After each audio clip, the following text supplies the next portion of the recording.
welcome to Watch, Review, Repeat. This is the podcast where two best friends discuss the latest in film and television and then do it all over again the following episode. My name is Colton Brown. Joining me, Mr. Andrew Meadows. How are you? Good afternoon, sir. How are you? Oh, I'm doing just fine. I'm excited to do what we'll call a quote-unquote regular episode after our lengthy, exhaustive coverage of both 2021 and looking ahead to 2022. Nearly 10 hours between the two of them. Nice. Well, I guess 3 of them as it turned out with the 2021 episodes. It's good to just talk about a thing. And we're talking about Star Wars on this episode, so that's even sweeter, I'd say. Yeah. Talking about the Book of Boba Fett. Talking about the Book of Boba Fett.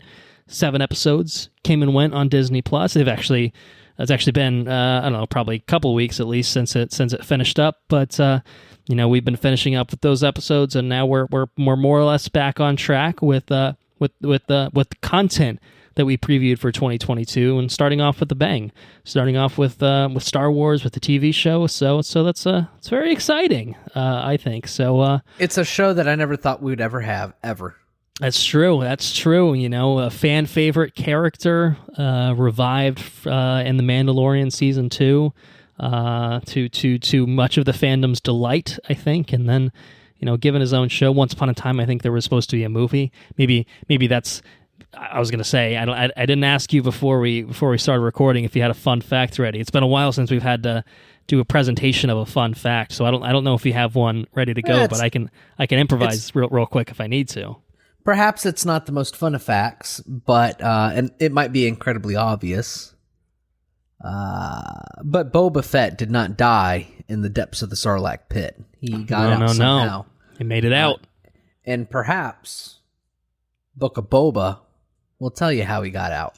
Yeah, it might be a chapter in there that touches on that very, very thing. Indeed. Well, what I was going to say before I pulled it back for a second is technically there was a Boba Fett movie in development at one point, I believe. I'm going off the cuff here. I prepared with another fun fact, which I also think is fun, and I'll serve that up momentarily. But I think I reminded myself that there was supposed to be a movie at one point, and I could be mistaken, but I think that it may have been the one that Josh Trank was apparently set to make, and he's the one that made that the Fantastic Four reboot, which was horrendous and horrendously received, and he was apparently a huge jackass on set. And so I think at a certain point, Lucasfilm stepped in and said, "All right, let's shut this down," and so it basically never came to life. And whether I'm conflating that with a different project, it doesn't really matter. There was definitely a film in development and just never quite made it. So I'm not even sure that any of the story ideas that they had for that made it necessarily into this particular project. They may have done a clean slate with it, or they may have incorporated some ideas. I mean, I think at a bare minimum, touching on what you talked about, if you're making a Boba Fett movie, and unless it's a prequel, it's probably going to address how the hell he gets out of the Sarlacc, breathing. Yeah. So maybe how they addressed that was the same. Maybe not. I don't know. But we'll certainly dive into the specifics of that, Boba's survival and such when we talk about the show. When we get into spoilers for the show, we'll have certainly plenty to discuss in spoilers. It's a show that I think the advertising, the marketing materials concealed a good chunk of things, shall we say? And I'm imagining, again, by the time we're recording, given that it's been a couple weeks since it aired, however long it's been, certainly by the time this goes up, I think people are going to be a little bit more exposed, even if they haven't watched the show, to some of the bigger secrets. But we'll hold our cards for spoilers, and we'll get into it then and there. My fun fact that I prepared is, the man playing Boba Fett is Temuera Morrison, who once upon a time played Jango Fett in Episode 2, Attack of the Clones. And his likeness was used for the Clone Troopers and any projects that the Clone Troopers have been featured in. But it was a big deal coming back, I think, first to The Mandalorian, and then obviously getting his own show here with the Book of Boba Fett. And for those who do not know, Temuera Morrison is of Maori descent, and he brought a bit of the Maori culture into his role as Boba Fett, certainly in a way that we didn't really get to see with Jango. And so one of your favorite things, as I recall, in The Mandalorian Season 2, was his use of a stick and just beating the absolute shit out of stormtroopers with it. And so that was something that was actually drawn in based on his Maori culture. There was an interview that he did. I think this was actually an interview for The Mandalorian around the time that was made and came out. And the Maori culture, that there's a type of staff that's called a taiaha, and so he'd been trained in the usage of that since he was a young boy, and so that was one thing that he used. He used his actual training, and they kind of fashioned the whole idea of Boba using this, because he uses a blaster, he uses a rifle, and traditional Boba Fett lore, as we saw in really mostly expanded universe stuff, because he really did jack and shit between episodes 5 and 6 and in his actual appearances in the films. But that was one example of how he did it. And I think you actually see a little bit more in the Book of Boba Fett. You may notice, he makes a funny face as he's swinging down that stick, and it might seem a little silly. Yeah. It seems a little exaggerated, and that's because it's I think him integrating the culture, I think, a little bit more. You may be familiar with what's called a haka, which is kind of a ceremonial dance that the Maori men and women participate in.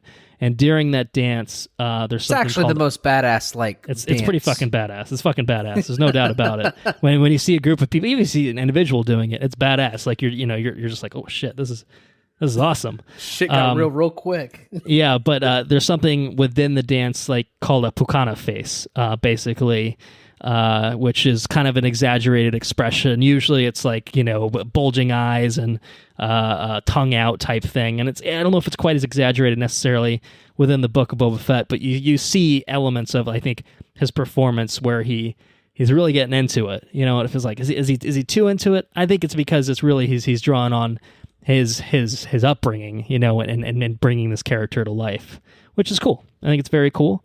And after the show came out and finished, he was presented by New Zealand artist Graham Howitt a Maori-style carving of Boba Fett's helmet. That's incredibly badass. Which is pretty fucking cool. So that's pretty cool. So that yeah, would go in the man cave. I'd put that in the man cave. Oh hell yeah! That would be a perfect centerpiece for a renovated man cave at that. Yeah, so that's what I have impromptu and prepared for fun facts for the Book of Boba Fett. I'm excited to talk about fun facts. I'm excited to do it all, because we're gonna do news in just a second. We're just doing all the regular things, and I say all this knowing that we're coming up on episode 200 next up, which means that we won't be doing a regular episode, but we'll offer some tantalizing details on that at the end of the episode. So stay tuned for that. But let's do news now. Let's start with shitty news.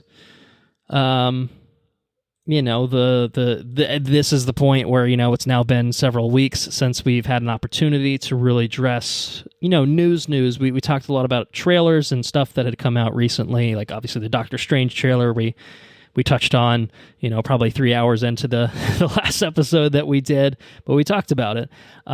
But we have a lot of news, no trailers for this episode, stuff that's just kind of come out and fell by the wayside as we were doing those other episodes.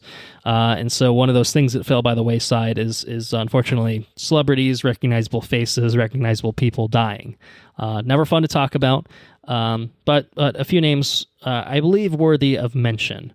So we'll start with Meatloaf, singer, occasional actor Meatloaf, passed away age 74.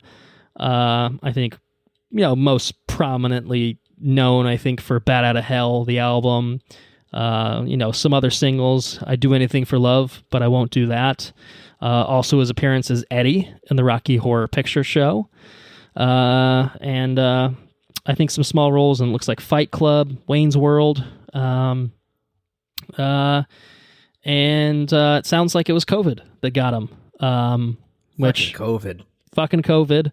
Apparently gave an interview August of 2021. Complaining about restrictions and whatnot, and he said, "If I die, I die, but I'm not going to be controlled." So careful what you wish for, I think, is probably the message of that. I could get a little bit more nasty and a little bit more combative about the dumb shit that he said, but I'll leave it at that. I think it speaks for itself. There's no need to be combative. It speaks for itself. It speaks for itself, I think, is kind of, He shan't be controlled. Can't control Meatloaf. Yeah, it can't be controlled, and, this is where he's ended up. So take from that what you will. I don't need to convert that into a message for you. I don't think. I think people can draw their own conclusions. But Meatloaf, dead at 74. Also dead is a comedian and a longtime Family Feud host, as you may have recognized him from, Louie Anderson. No passed way. Away from cancer at age 68. Louie Anderson? Louie Anderson, yeah. Like, the name didn't ring a bell, but now that you say that, I do remember. You can hear his voice, you can see his face. Yes. Yeah, you know who, everyone knows who this man is. He was diagnosed with lymphoma. I'm not sure exactly when, but unfortunately was not able to survive his diagnosis. I think someone who I believe, largely a comedian. I think there was an animated show called Life with Louie that came out in the 90s. Not anything I'm really familiar with, but I believe it, won some Emmys. I think he also put in a great performance, from what I understand, in a show called Baskets over on FX, where he played a character based on his own mother. He actually played like a woman who was a mom, and apparently it was just a really, really fantastic performance and a really kind of personal performance for him. So, that's also not great overall. He also played Winston Churchill on Drunk History. Okay. I bet that would be very fun. It's probably on YouTube somewhere if you look for it. So that would I might check that out. That sounds good. But last but not least, the most recent of these, to be fair, Ivan Reitman, the director of Ghostbusters, Ghostbusters 2, Animal House, Twins, Kindergarten Cop, Fatatuma. Oh no! He passed away, unfortunately, at age 75. So, none of these people are terribly old, I wouldn't say. I mean, I'm not saying that 60s, 70s is, super young, but not, people certainly usually live past 60s and 70s, I think, typically. So 21st century, they do. Yeah, these days. Yeah. So, that's really sad. He's also the father of director Jason Reitman. I think we may have talked about this, but Jason Reitman's the one that directed Ghostbusters Afterlife, which came out last year. So he was able to see his son kind of pick up the Ghostbusters torch, which is very cool. But yeah, I mean, really great filmography overall. A lot of fantastic films, and none super recently, obviously. I think he was gearing up maybe to do a Twins sequel last we had heard, in which it was, I think, maybe quite literally going to be called Triplets. Twins is pretty great. But yeah, produced Beethoven, Space Jam. That sucks. It's a big loss, I think, certainly for the film world. Even if he hasn't been terribly prolific lately. His last film, actually, that I'm looking, was 2014's Draft Day, which was the Kevin Costner, NFL movie. But yeah, it's a big loss. So rest in peace to all three of the names that I've mentioned. The article that you I don't know, did you post an AAP news article? Yeah, that's what I linked up for you. Yeah, he's got a picture here with Robin Williams getting a star in Hollywood. That's really wow. Yeah. It's potent. It's a strong picture there. Yeah. May 1997, receiving the star. Yeah.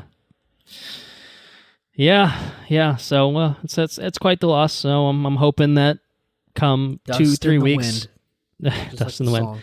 Come the next 2-3 weeks, when we record, we're not catching up on 3 more names. The deaths tend to come in threes, from what I understand. So hopefully we can keep it at that for just a little while and enjoy some peace and quiet in our lives. During the pandemic, it seems just like it's like a normal segment within the podcast. Went up to 4s and 5s probably pretty regularly.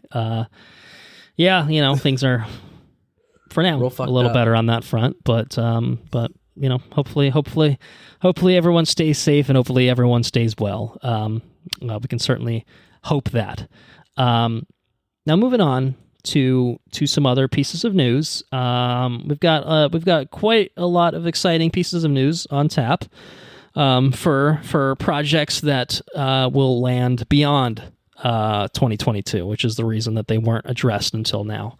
So we'll start with a pretty big announcement coming from Apple TV Plus that they're going to be creating a live action series set in Legendary's Monsterverse,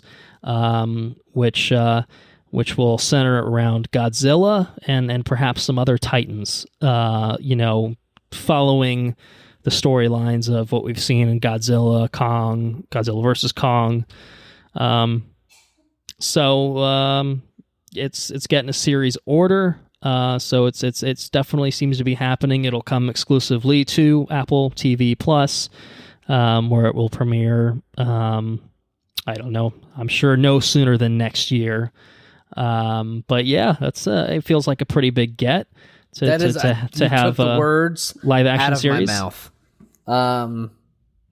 So there's a lot of things that pull me towards Apple TV. But nothing pulled me quite enough for me to keep my subscription. Like I watched a couple episodes of The Foundation, but it wasn't gripping enough for me to continue watching it. Mm-hmm. But I will subscribe for Godzilla. Yeah, I will do that. you're assuming. I mean, I'm assuming at least. Much like the Lord of the Rings and Wheel of Time and Halo and all these other big franchise type things. I mean, if you're doing a Godzilla TV show, you got to be putting money into it. Or maybe they're just putting a guy in the suit again. Maybe that's what they'll do to save some budget. Either way, I'm here for it. But I think it's going to be a big, budgeted, large Apple's scale got lots of money. type of shit. Yeah, they've certainly got plenty of money to throw around. And who do they buy that from? Who do they buy Godzilla rights from? I mean, I assume it's just a license. Who did the Monsterverse? It's Legendary who has it. So I think Legendary has the license from Toho, who's the Japanese company that owns all the Godzilla rights. Are the ones that made the 8 million Japanese Godzilla films. So they won the bid over Legendary. They outbid Legendary for the rights to Monsterverse? I think they're working with Legendary. I think it's more that they won the bid, maybe over other streaming platforms to have this show exclusively. They probably spent. Amazon's like, shit, we already spent $5,000 billion on Lord of the Rings. We can't afford this. So it was probably them and Netflix. And Netflix is like, oh, God, we're just bleeding money every 5 seconds. And Apple's like, well, we sell probably billions of dollars worth of profits in iPhones, every year. We could probably manage this. So that's my guess. I think they just, have the exclusive streaming rights that they probably spent quite a bit of money on. So hey, good for them. It's certainly something that would pull me to Apple TV Plus. Some of the good things, like you talked about Severance, I think just started on there, and it's apparently supposed to be pretty good, as we talked about. But this feels like kind of a next level sort of thing for them in terms of, like I said, that big budget action franchise, type thing, blockbuster type thing. Really, it's a blockbuster kind of thing. Yeah. So I think it's cool. Looking forward to some more details on it, and we'll talk about it then. Any other thoughts? No other thoughts on that. No other thoughts. All right. Well, I am sure that you will have thoughts on this next piece of news. Mary Elizabeth Winstead is joining Rosario Dawson in the upcoming Ahsoka television show. Coming to Disney Plus, much like the Book of Boba Fett. No word on who Mary Elizabeth Winstead is going to be playing, but she'll be hanging out with Rosario Dawson. She'll be hanging out with Hayden Christensen. Well, maybe she'll be hanging out with Hayden Christensen. Presumably, it's in flashback form for him. And as we recall, Natasha Lou Bordizzo was cast as the live action Sabine Wren. So maybe she'll be playing a TV character brought to life. Maybe she'll be playing a brand new character. I don't know. But she's great. She's. I don't know if they're actually married, but she has been romantically involved with Ewan McGregor for quite some time. So he was probably just like, hey, babe, just do the Star Wars thing. It's a sweet gig. All you have to do is just hang out on this digital set. You get paid millions of dollars, and people love you for it. So either way, she is very good in her own right. So I'm excited to see both this show and her involvement in it. Oh, no way. That's the Scott Pilgrim versus the World girl. Yeah, that's Ramona Flowers. No She probably way. won't be playing Ramona Flowers, but it's also Huntress from Birds of Prey, lest we forget.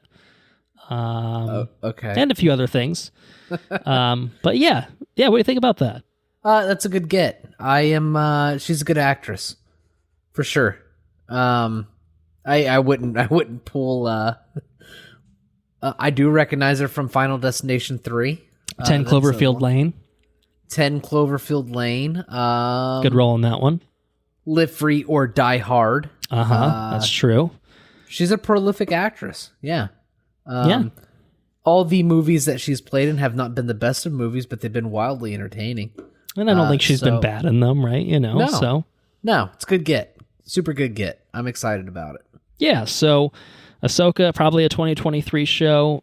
Dave Filoni is writing the series, producing it with old Johnny V, Jon Favreau, and let's just say you'll hear those two names again before the end of this episode. Oh So a little sizzle there. Let's leave it there.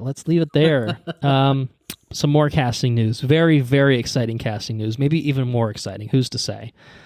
Jason Momoa, my man. Jason Momoa he's joining La Familia. He's gonna be part of the cast of Fast and Furious 10, F10, whatever it's gonna be called. Something very dumb, I'm sure. But I mean, who's he friends with? I don't know. You think Vin just calls him up? Hey, Jason. Hey, Jace. Why don't we get you in this before we close it out? My friendship ended with The Rock. Now Jason Momoa is my best friend. I don't know. I think it's just what are the who are the most ridiculously sized men that we can get involved in this? We already went through Cena. That's it. Jason Momoa has at least more normal proportions to his credit, but he's a big man. He's a tall, imposing kind of guy. Certainly appropriate for this franchise. Big and large guy. Right. They'll make him stand 7 feet back in the frame and then put him next to Vin so they look like they're the same height. It'll be fine. Everyone will be like, yeah, these guys are totally the same size, just like The Rock and Vin were.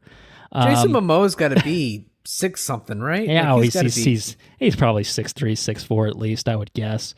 Or at least Hollywood magic makes him look like a fucking giant. I'm not sure, but I feel like he was towering as Khal Drogo at the very least, and I feel like he's got to be 6 feet plus. There's no doubt in my mind. He's not a Tom Cruise. There's no way.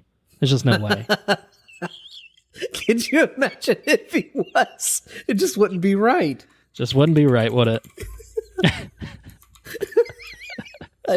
I'm picturing like a 5'3" Jason Momoa. It just doesn't. It just doesn't.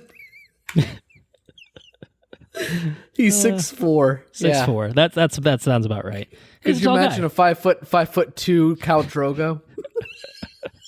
It'd be the same height as Danny, basically.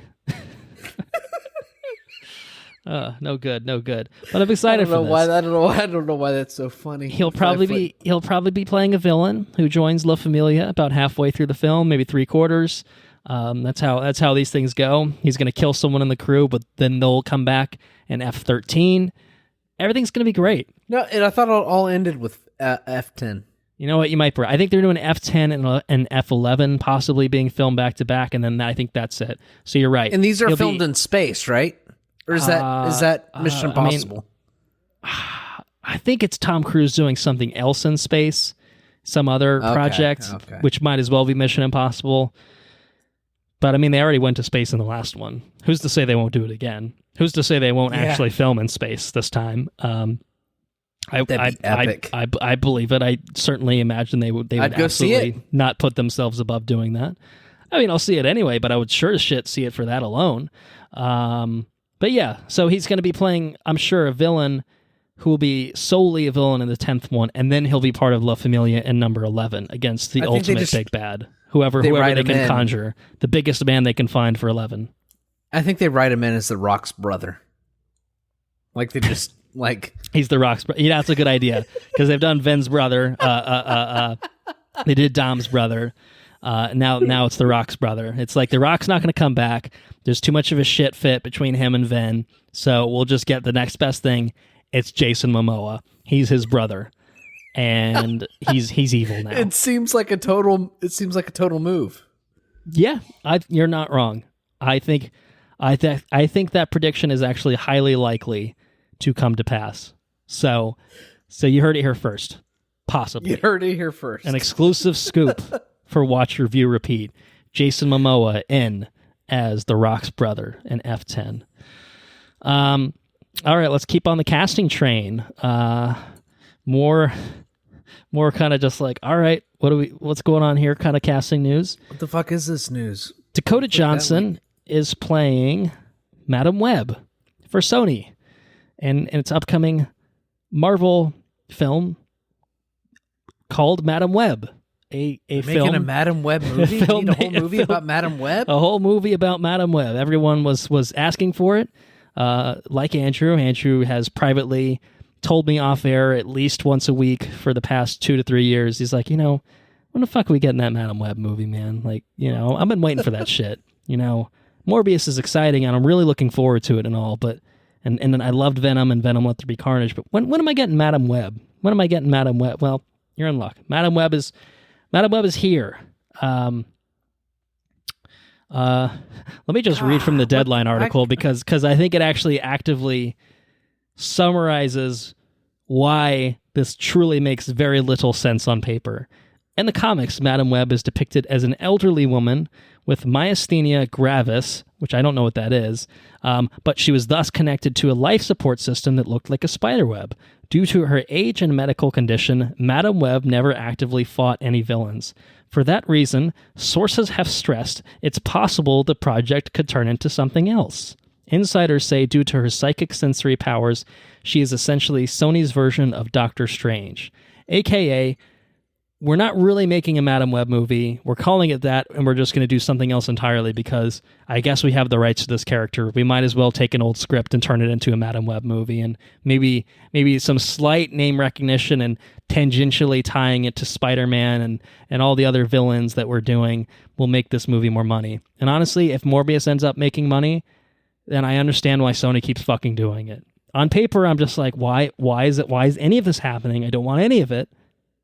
But if people keep fucking showing up for these things, then they're going to keep doing it. They're going to keep getting away with it. Is kind of how I feel about it. So don't go see Morbius if you don't want to see more Madam Webs and Kraven the Hunter movies and blah blah blah. But yeah, good on you, Dakota Johnson. You're getting paid. I'm not excited about this. I don't know if that's shocking information. I'm kind of at a loss. This is a sort of thing that you just kind of it just kind of puts you at a loss. You just think someone greenlighted this, and I mean, like, we must be missing information. There must be some great pitch.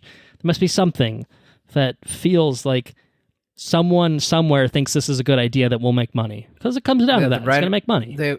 We got the writer director of this movie or anything? We do actually. Written by Matt Sazama and Burke Sharpless, real names. Holy fucking fuck. Oh my god.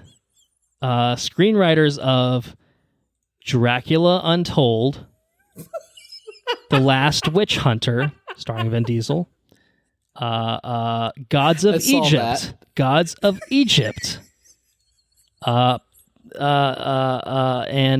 they're wrapping on this latest film, Morbius.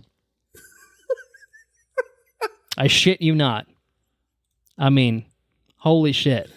That's real bad. That's real bad. Directed by S.J. Clarkson, who is principally a TV director to this point, who worked on Jessica Jones and I believe The Defenders and looks like Succession. She did an episode of that most recently. She was tapped for a Star Trek movie at one point. That didn't happen. So you've got two shitty screenwriters and a TV director for a movie that has has truly no business existing. Sounds like a winning combo, if you ask me. But you know. Anyway, Anthony Ramos. We're just continuing with more casting. I think this is the last one, to be fair. Anthony Ramos is joining the upcoming Marvel Disney Plus series Ironheart. He's apparently set for a quote-unquote key role in it.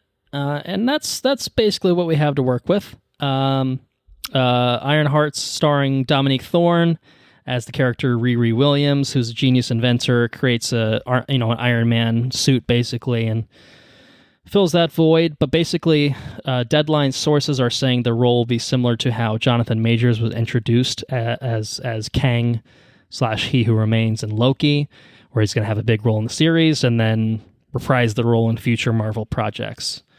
So, Anthony Ramos is quite good.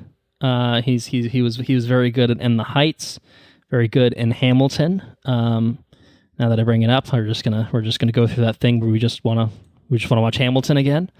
It's true, but I think it's a great get for Marvel Studios and company. If indeed it is a role where they're thinking, let's have this guy do this and then do a bunch of other shit with us, which is similar to kind of I think how they've been approaching a lot of other actors that they've been casting, like Florence Pugh, presumably like Haley Steinfeld. Great. So I'll take it. Yeah, it's good. Andrew has sent me the Deadline article. Do you want to describe it for the listeners? I clicked the links just to see what Colton is referencing. So I clicked the link for the Ironheart Anthony Ramos in his role, and it is presented in such a way where the article is center screen, and I get House of Gucci on both sides of my screen. 2/3 of my screen is House of Gucci. 1/3 is Lady Gaga. Lady Gaga, yep. But the other third. The other third is Jared Leto. Jared Leto in his fucking bald wig. Look at his fucking head. Look at his fucking head. I could see his terrible Italian accent coming out of his mouth as he's... I am Paolo Gucci. It's a me, Paolo. Oh God, we cannot escape that fucking movie, man. I mean, it's just endless. It came out. Let's be done with it.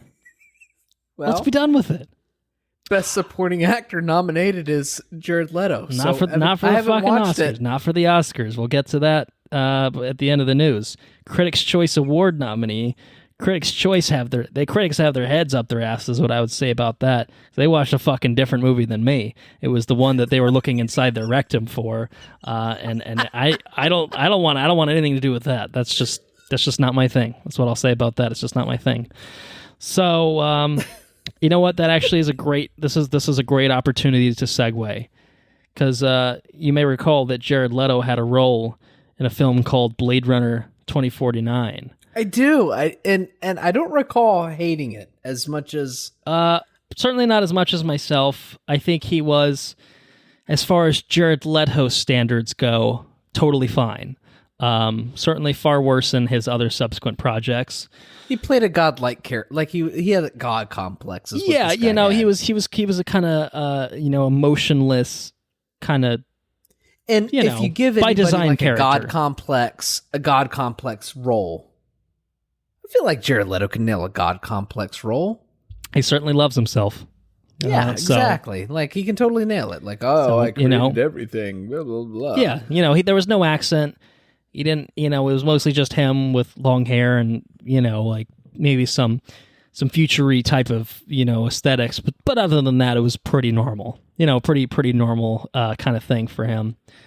Well, he was in a film called Blade Runner 2049, and we're now set to receive, courtesy of Amazon Studios, a live-action sequel series called Blade Runner 2099.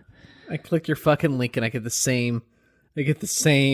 ad. But there's more good news. In addition to seeing Lady Gaga and Jared Leto's face, Ridley Scott is executive producing the series. Ooh, come on. So maybe it's just his money. Maybe that's all it is. It could just be his money. He will not be the showrunner of it. He's not going to be writing it. It sounds like so it's going to be the same showrunner that's going to be doing that Elizabeth Moss Apple TV Plus show Shining Girls, which is one that we also talked about. So presumably if that's good, then that bodes well for this, and if it's bad, then that does not bode well for this. But yeah, I mean, I guess Amazon couldn't chalk up the money for Godzilla, or maybe they didn't want to. But this is a type of show that could certainly use a healthy budget, I would imagine. So what do you think about potential Blade Runner 2099? I mean, obviously the title alone implies it's going to be even further in the future than Blade Runner 2049 was, compared to where it was with Kay and where Deckard was at that point. Right. So I don't know. I mean, does it have any of the same characters as 2049? I mean, I guess if you're a replicant, then you could theoretically still exist, unless they're on, I don't remember, they may be on some sort of set time before they expire. I don't know. What do you think? The new ones, I think it's a wonderful IP. I think certainly potential. You would think. Yeah, for sure. You could definitely explore it in a number of different ways. I mean, it's just it's super well realized. I think, like even when you start exploring different things like exploration of the replicants and how that world deals and grapples with replicants. I think it's I don't know. I think it's a story you can definitely tell. Yeah, I think there's something there. Yes. It's all in presentation, like everything, Yep. So comes down to the writing, the production of it, attached to it, and he says, "Oh, I want to do it like this. I want to do it like that one movie, like the fucking.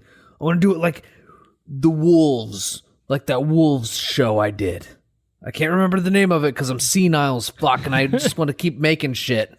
But I made this one show about artificial intelligence." And she turned in, and she gave birth to a fucking snake that flew through the sky. That's what I want to do. I want to do it on this too. Then it could turn into a pile of shit because that's like a fucking fever dream. That was terrible. So our hope is that he contains his bullshit to that show. He just writes checks and lets other creatives take charge of this one. There's no apparent involvement from Denny. He's obviously very busy himself. So hopefully you can find another visionary like Denis Villeneuve to take the reins and shepherd this into the direction Dennis Villeneuve to shepherd this and take it in the direction that you hope that it has the potential to live up to. So yeah, Blade Runner 2099. It's a happening apparently. Did you watch the on Blade Runner? What's it called? Adult Swim put out Black Lotus. No, I didn't. It didn't look great. I feel like it didn't look great. I didn't watch it either. Yeah, so. I don't know if it was supposed to be any good, but no, I don't know. Kind of sounded interesting until I watched the trailer. Until we talked about the trailer, probably, and we're just like, I don't know about that one. I don't know about that one. Go without it. But yeah, let's move on. and hit on just a couple more pieces of news, and then we'll be done with it. We'll be done with the news. We got some bombshell news here, I think, in a certain way. Only was it? I guess really close to a couple weeks ago at this point. Netflix posted a little notice on Netflix, appropriately enough, that for those watching Marvel's Daredevil, Jessica Jones, Luke Cage, The Punisher, Defenders, the poor fucks that are watching Iron Fist, gave them a little notice. Saying this show's only going to be available until March 1st, which was quite a surprise, because everyone would just assumed that Netflix would have the rights to these for perpetuity and have them, even if they're not making new seasons, still have them on there for a while. But indeed, confirmation has been made that all these shows are leaving Netflix. As of March 1st, they'll be gonzo from the service. Wow. Which leaves the question of, all right, well, what the hell happens to them? And the rights will be reverting to Disney, and we actually don't know what's going to be happening with them specifically, at least not as far as America is concerned. Actually, word came out today that in Canada they'll be heading to Disney Plus March 16th. So one would think that in America they will either follow suit and head to Disney Plus, or maybe they'll head to Hulu. Maybe they're a little too mature for American Disney Plus, and they'll put them on Hulu. But still kind of crazy. I really just I just figured these feel like an easy win for Netflix, especially with probably renewed interest as of late between Hawkeye and Spider-Man No Way Home. It feels like these are the kinds of things that people would go back and watch. But I don't know. Maybe it's just Disney throwing some money at them and saying, "Hey, we want these on our thing. Here's a few million $1,000,000, and maybe that's good enough." Or maybe it was always intended to last exactly as long as it is, and then suddenly it was going to revert. I'm not really sure, but kind of interesting. So we'll wait and see, I guess, obviously, what the new release strategy is for all these shows. Now, I mean, am I going to go back and watch some of these shows? I mean, no. I'm never going to watch Iron Fist again. No? I probably won't watch. We had the most fun watching that show over all other shows. I mean, it depends on your definition of fun. I think we had fun talking about it, commiserating about it. I don't know if it was necessarily fun to watch the show. Sometimes it was. Cinnamon Wheat Ice Cream obviously was a moment of glory. I was good lord, Denny. I was trying to say Danny, and then I was saying Denny, as in Denny, Dennis Villeneuve. Denny, my boy, I've got some. Kyle, I've got cinnamon wheat ice cream. No, I don't. See, it's been so long since we've done this bit. I don't even remember what the hell we were supposed to do with it. It's hilarious. It's incredible, really. No, he does. I do have the cinnamon wheat ice cream. It's that he wants the vanilla ice cream, and he thinks that's vanilla as fuck, so he kills him. That's what it is. I remember these things. Tried to block most of Iron Fist out of my brain, except for that sequence. But even that was getting squeezed out at this point. I've been ingesting too much other content. But yeah, we'll wait and see what happens with this. It's kind of weird, but if it means potentially getting more of these characters down the line, if that makes this easier, then that could be cool. I mean, I'm not saying I want more Iron Fist, at least not this iteration. I would absolutely take a different Iron Fist, but I would take more Charlie Cox as Daredevil. I would take more of really any of the others. Honestly, Kristen Ritter, Mike Coulter, John Bernthal, I would take pretty much any of the others. I don't need explicit continuations of those TV shows with new seasons, but right. Do it the way they did with Charlie Cox and Vincent D'Onofrio. I'd be down for that. So yeah, that's what's going on that front. Anything on that? Are you ready to move on to our final piece of news? I think it's excellent. I think it's great that Marvel seems to be consolidating their properties. Yeah. I think it's a good move. If I owned all the rights to everything, number one priority would be to get them all under one umbrella, right? Let's rein all this shit in and then I can have control of how I distribute my shit. And then you could stop Sony from making Madam Web. Exactly. No more of that shit. It's done. It won't happen again. Don't worry about it, right? So the more that they can control their IPs, I think you'll notice a lot more tighter storytelling and a lot less confusion. Right, the continuity will make a hell of a lot more sense. Bingo, and because even these Netflix series are still in a weird.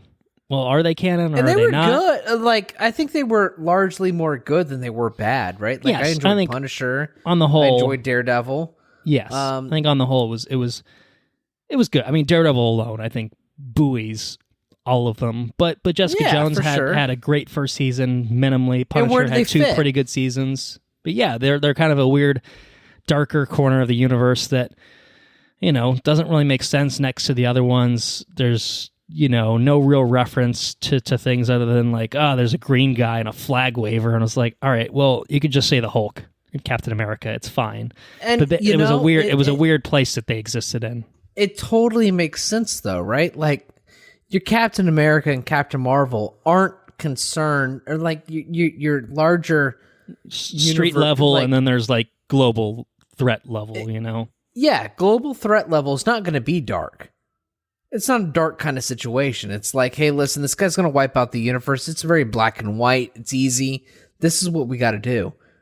But on street, it gets a lot more nuanced. It gets a lot darker, and you have a different kind of storytelling at that level, Yeah. So I think that having different organizations kind of tell those stories makes a lot more sense. Like your Hulu or your Disney Plus versus your wide release film. You know what I mean? It's it makes sense to have different organizations tell different kind of stories, and the more you rein that stuff in, the more you bring all your properties together and then distribute them accordingly, it makes a lot more sense. I think it just takes a lot of time to kind of, there's a lot of properties owned by a lot of different people, and you gotta, it takes time to bring that shit in. So, I think we're moving in the right direction for a concerted effort with to make coordinated directions happen.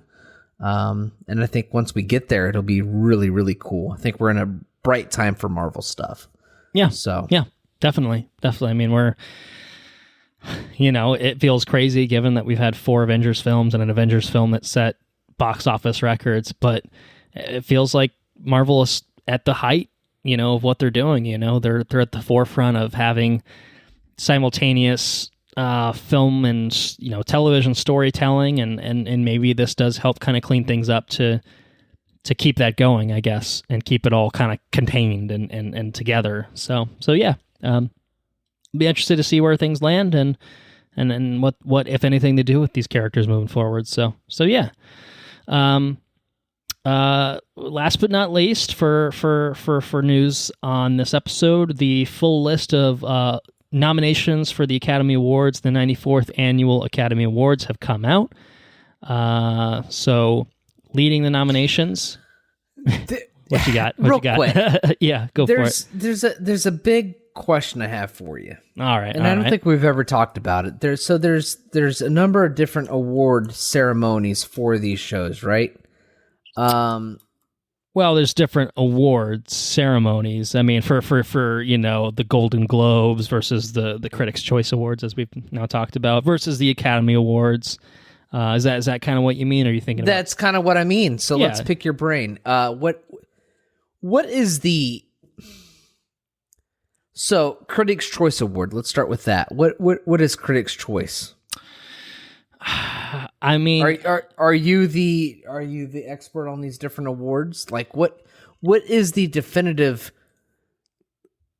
Like, should we only talk about Oscars? Should we only talk about Golden Globes? No, not necessarily. But I think that there's a certain level of prestige that is associated with each historically. Whether or not that makes sense, I think we've seen a stripping of that recently. In the sense that I think the Golden Globes have always been number 2 to the Oscars / the Academy Awards. But then people were like, who the fuck is the Hollywood Foreign Press Association? Why the fuck do we care what they think? And so there's kind of been a more concerted, I think, backlash to the Golden Globes recently, where it's just like, actually, the Golden Globes kind of fucking suck, and we really don't care. So they've kind of lost their luster. Which one does everyone care about? The Oscars are still the big ones, for sure. Oscars are the big ones. Okay. Yeah, and the Oscars, like I said, the Academy Awards / Oscars, those are the same thing. I don't know exactly why. It's I mean, what it comes down to is each one is a different set of people making the decisions. And so I guess maybe there's, I mean, obviously, one thing is to be said for historical prestige. I mean, the Oscars have been going on for nearly a century. It's one of those things, you're an Oscar winner. Like, that's the sort of thing that they put in TV spots and trailers, and Oscar-winning director, and Oscar-winning actor, and Oscar-winning actress. Like, clearly there's something that we recognize, that as general audience, we recognize this is a big deal. This means they're really fucking good, and they've been recognized as being really fucking good. Or this film's really good, or some aspect of this film was really good. So, I think for whatever reason, the Academy of Motion Picture Arts and Sciences is just recognized as kind of one of the more premier organizations that I guess, has a better finger on the pulse, I guess. And do we know what goes into the nomination process of these movies? Like, who are the ones that pick these movies? I think studios submit them to the Academy, as they so choose. They think, we think an this Academy is the best not picture. being a college or anything like that. Academy being just an organization of, I guess. I mean, I don't know exactly who's the one that like decides, like, from this list of things that have been submitted for consideration, what then forms the nominations. These. Yeah. All right. You've had 30, movies that have been submitted. We have to pick 10. I don't know exactly who are the people that are making those decisions. Like, I assume it's probably like a relatively small board of people that do that. And who are those people? I mean, but then they have to, if they're the most prestigious board, then they have to think about politically what they want to represent, what they sure. It's the most prestigious thing. Like, what direction do they want to go in? It's an interesting thing to talk about. We could probably have a whole episode based on award ceremonies. That might be a pretty fucking cool episode. That might be a bonus episode. What goes into the recognition of movies, and what does it represent, and who chooses to, like, who makes the decisions on what's recognizable, right? So yeah, I mean, I don't know. It's at the end of the day, you can recognize that this is a group of people that have decided to recognize these group of films and award them as they see fit based on their personal opinions. And you can say, all right, well, I'm pissed that Spider-Man No Way Home wasn't nominated for Best Picture, for example. But like, you can doesn't mean you can't still like Spider-Man No Way Home and think it's your favorite film of the year, like, or they're the best film of the year, so to speak.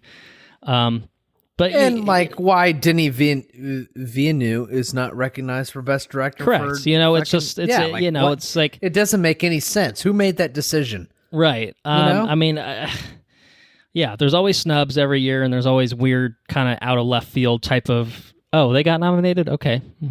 All right. I guess they saw something I didn't.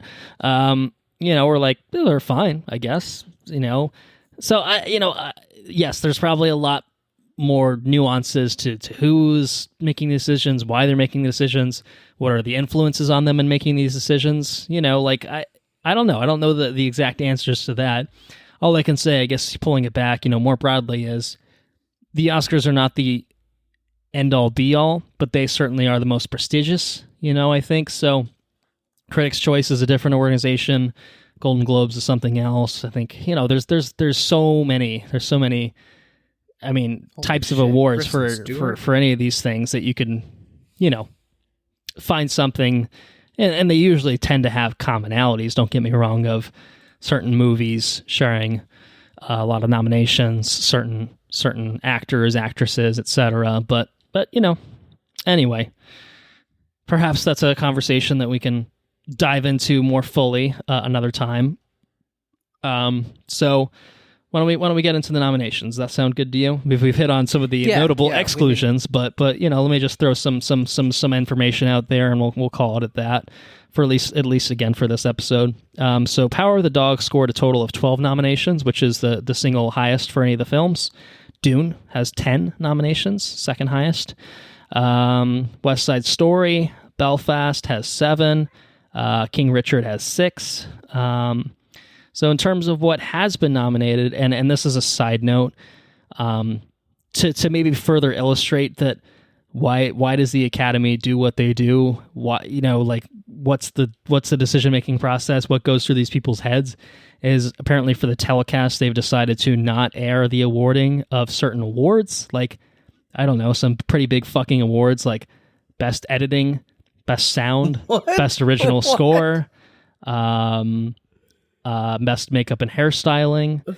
Those are all things that they're going to award before they actually air the telecast, and they'll just integrate those awards into the actual 3-hour thing that goes out on live TV. That's bullshit. Best editing gets There's been a lot of backlash to that. I think they tried something similar a few years and then immediately backtracked. We'll see if the same happens here. But yeah, it does feel pretty insulting. I think it's basically a ploy to not have people give long speeches because we got to get into the 3-hour window and we don't want people to talk too much. And it's just like, yeah, but don't you think best editing and best sound and best score and best makeup and hairstyling are kind of fucking important? You know what I mean? Like if you care so much about film, you are part of this Academy. Don't you think you should be okay with recognizing that? Yeah, we'll give them the awards, but we just don't want to have airtime. It's just like, fuck you. You know what I mean? So it's like, are these people actually just pretty out of touch? Why do we put so much stock into this? It doesn't really make a whole lot of sense. But at the same time, the thing I really liked won Best Picture. It validates it. It's a weird sort of dichotomy that we have where, when Guillermo del Toro gets fucking recognized at the goddamn Academy Awards, it's like, yeah, man, this shit is legitimate. And then when Green Book wins and Bohemian Rhapsody, gets nominated and Rami Malek wins, you're just like, oh man, this shit's fucking rigged. It's a weird thing. It works both ways. It's a push and pull. It's a push and pull. But let's just go through some of the nominees. I won't do every category because apparently not every category matters. It's not worthy of recognition. But mostly just for the sake of brevity here and time, because we have been doing some very, very long episodes of late, and I don't want to have this one be too long. Best Picture. Best Picture has 10 films nominated, which include Belfast, CODA, Don't Look Up, Drive My Car, Dune, King Richard, Licorice Pizza, Nightmare Alley, The Power of the Dog, and West Side Story. It's all around pretty good. Don't Look Up is a weird exclusion because it's bad, but or weird inclusion because it's bad, but it's a bad movie. It's not. It's good. Fine. It's fine, but it's a laughable Best Picture nominee. It's we like Adam McKay's previous work, so I guess we'll nominate him for this kind of movie. Did you like Power of the Dog? Did you watch it? I really want to watch that one. Yes, Power of the Dog's excellent. I mean, all of those that I have seen, I would definitely, aside from Don't Look Up, say good stuff. Did you watch King Richard? That one looked really good too. I haven't seen I did not see King Richard. I missed the window that was on HBO Max, but yeah, I mean, pretty good noms all around. At least as far as I'm concerned. Best Director notably does not have Denny nominated for Dune, even though Dune's nominated for basically every other aspect. Bizarre. Doesn't make any sense at all. But, it's got Paul Thomas Anderson for Licorice Pizza, Kenneth Branagh for Belfast, Jane Campion, Power of the Dog, Ryosuke Hamaguchi for Drive My Car, and Steven Spielberg for West Side Story. Let's just quickly run through these. Best Actress, Jessica Chastain for Eyes of Tammy Faye, Olivia Colman, Lost Daughter, Penelope Cruz, Parallel Mothers, Nicole Kidman, Being the Ricardos, Kristen Stewart for Spencer, playing Queen Diana. Not Queen, Princess Diana. She didn't quite make it there, unfortunately. It's not funny, is it? No, it's not. It's You're laughing though. Dark humor. That's what that is. Best Actor. Javier Bardem being the Ricardos as well. Benedict Cumberbatch, Power of the Dog. Andrew Garfield, Tick, Tick, Boom. Will Smith, King Richard. Denzel Washington, Tragedy of Macbeth. Yeah, I mean, it's pretty standard nominations. A lot of good films being recognized. A lot of the same films being recognized throughout. Dune's nominated for costume design. It's nominated for sound. It's nominated for original score. It's nominated for adapted screenplay. It's nominated for editing. So how is Corilla nominated for fucking costume design? It had pretty good costume design. It was very flashy fashion. Yeah. Okay. It was pretty good. I mean, is it going to win? Probably not. But hey, stranger things have happened. I just hope not. There's usually one where it's just like, oh, God damn it. Because technically 2016's Suicide Squad is an Oscar-nominated film. Technically speaking, it is. But it's fucked up. It's real fucked up. Encanto is nominated for animated feature alongside Luca, Mitchell's vs. Machine, Okay. Raya and the Last Dragon. I feel like those are all decent nominations. All good nominations. I didn't see Flea though. What the fuck is Flea? Yeah, Flea's the fifth one. I don't know what Flea is. I just didn't even mention it because I'm like, I don't even know what that is. It's a Danish animated film, evidently. So A Danish? Wow. yeah. So wow. Visual effects: Dune, Free Guy, No Time to Die, Shang-Chi, Spider-Man: No Way Home. These were the lone nominations for the latter Marvel films I just mentioned. But you can look them up online. They're out there. We'll circle back around to it when the Oscars happen, I'm sure. Even though we just talked about like, who cares, whatever, does this mean anything? Yeah, we'll still talk about it, I'm sure, because it's news. It's news, man. So March 27th is when the Academy Awards ceremony will take place. Maybe it'll include those categories that I said that they were not going to exclude because they've now backtracked on it. But maybe they'll stick to their guns and just say, yeah, fuck you, we know what we're doing. So much in trailer on this Flea. Not to distract you, but apparently it's made by Neon, by the way. Okay. And it seems like a very well-made trailer. Okay. Well, maybe it's a strong contender, number 5 then. Maybe that's why it was nominated. It's good. It seems like it's going to be an emotionally charged movie. Okay. Just from the 36 seconds I've watched of a trailer, I will not watch anymore. I think it might break me. We don't need that tonight. We're going to have fun. We're going to have fun because we're done with news and it's time to talk about the Book of Boba Fett. So we're going to have fun now.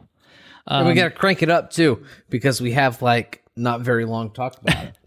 Yeah, my computer is going to explode apparently in an hour and 45 minutes. No, it'll shut down because I'm apparently going to lose power. So that's our window to finish the episode, and we're going to do it, goddammit. The Book of Boba Fett's exclusively available on Disney+, created by Johnny V himself, Jon Favreau, executive produced by Johnny V, Dave Filoni, Robert Rodriguez, Kathleen Kennedy, and Colin Wilson.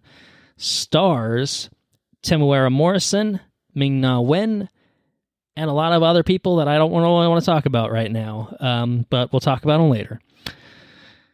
Bounty hunter Boba Fett and mercenary Fennec Shand navigate the underworld when they return to Tatooine to claim Jabba the Hutt's old turf, a.k.a. go watch Mandalorian Season 2 and then tune into this show because it's helpful information to have. So non-spoilers, what'd you think about the Boba Fett? We're fans of the Mando. We're fans of the Mandalorian Seasons 1 and 2, as I recall. So this is kind of following in the footsteps a little bit, but it's its own thing. It's Boba Fett. It's its own thing. So here's my hot take.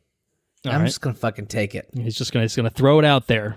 I'm gonna preface this with I am a major fan of all things Star Wars. I like all things Star Wars. He likes all things Star Wars.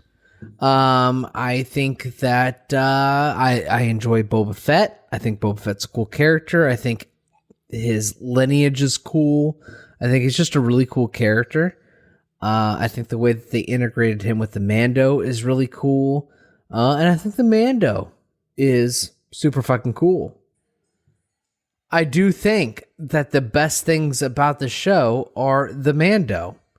I do think that I am disappointed with the show I can say that. The show has like maybe 3 good hitting episodes, and unfortunately those super well hitting episodes, they center around a completely different protagonist. Like they're largely not about Boba Fett. They're about I mean, they're about the Mando. I guess I mean, yeah. Is it a spoiler, I guess, at this point to just add Pedro Pascal's name to the starring list? I mean, probably not, right? You know, it's maybe. Oh, I didn't mean to talk about that. Maybe I'm diving that. Maybe I'm dipping that in a little early. I don't know. I mean, it's probably worth flagging if nothing else. I mean, it's sort of the Book of Boba Fett, but maybe for about half of the season, and then it's a different show entirely, right? You know, it's kind of a I mean, there's enough about Boba Fett in there to make a show about Boba Fett. At the same time, you have entire episodes that are centered around a completely different character. Like, it doesn't make any sense to have that sort of involvement from a different character. Like, it's weird. I mean, it's bizarre. And this is kind of, you know, this is the struggle of non-spoilers versus spoilers. Is I probably would have hit on the exact same thing of being like, it's a tale of 2 shows. One show is this and the other show is that. And it's like, all right, well, what does that mean? Does that mean anything to anyone if they don't actually know what I'm saying? And it's not really spoiling necessarily and then this character gets up to this and then does that, and then that character comes in and this happens. And like, you know, it's not really getting into the spoilers of the particulars of it. But yeah, I mean, it's probably worth fucking flagging that, like, this is to start a Boba Fett show that quickly becomes The Mandalorian Season 2.5. Yeah, and it's exactly what happened. And what I will say is, you know, I wasn't sure if we were going to get into it right away, so that's why I did not clearly, you know, signpost Pedro Pascal's inclusion in this. But I mean, he's effectively just as much the main character in this show as Boba Fett is, which is fine if it were not for the title, which is a bit misleading. Yeah, and I would argue that his portion of the story is infinitely more compelling than... Well, yeah, and then there's another problem we run into there, sure. Than Boba Fett's story. And I think the most egregious thing about Boba Fett's story is he's got these people that he kind of picks up, like these teenagers that ride around on scooters. And it's... These people that ride around on scooters are fucking terrible. They ride around these scooters and like they make body modifications and shit, and they're, you know, they feel really a bit out of place. Yeah, to be nice about it.